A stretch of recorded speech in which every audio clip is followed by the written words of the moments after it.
ตั้งบ่จือบ่ลาบได้กับน้องอ้อยนี่นะแถมมีเมนูใหม่มาเลยติ๊กติ๊กติ๊กติ๊ก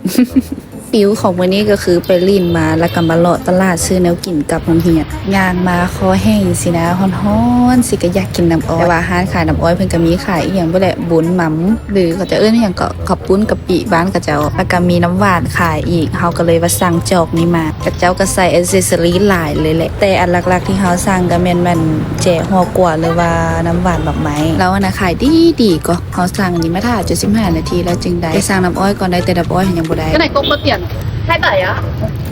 อันนี้เขา7,000มาแล้วได้ฮอตคิวน้ำอ้อยเขาแล้วได้บาทเนี่ยเมื่อกี้ตอนยืนหาน้ำหวานนี้ตรวจสอบเบิ่งแล้วปลอดภัยเชื่อใจได้ค่ะนี่นะภาพดูน้ำอ้อยภาพนี้คือว่าเป็นคุ้นๆเนาะจะแอมหมดไก่มันเว้ย một cái cười mặt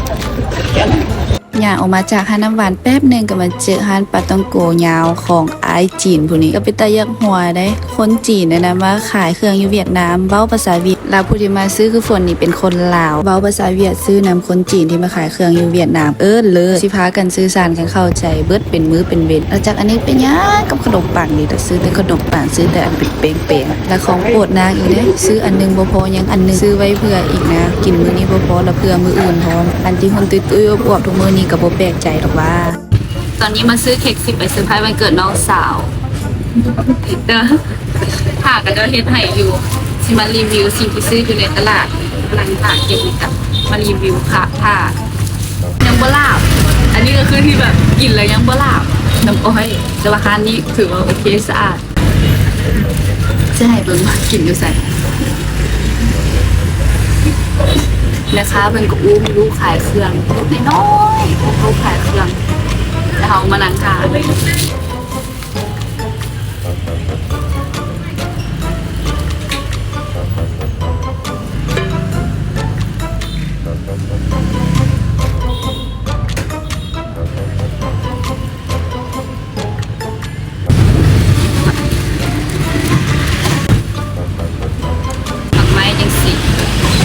มีหมักม่วงมีหมักมังกรมีหมักหมูทั้งเทิงเป็น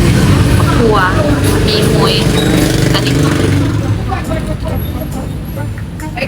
พร้าวอบแห้ง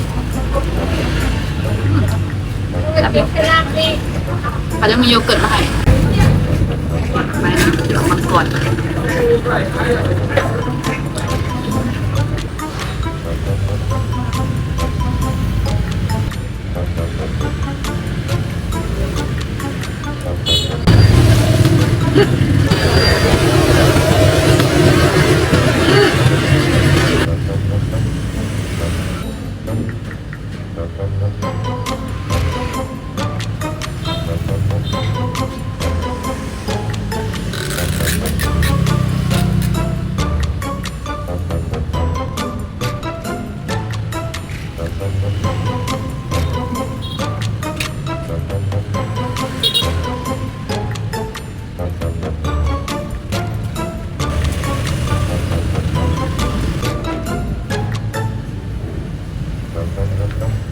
เบ๊เอ้ย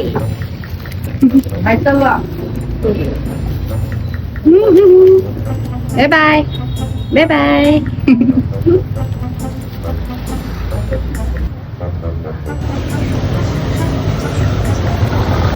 Happy birthday to you โมเมนต์เราบอกเค้กเราปกติมันอยู่นี่แล้วต่างกว่ามามันอยู่นี่เสียงน้องอ๋อหลาย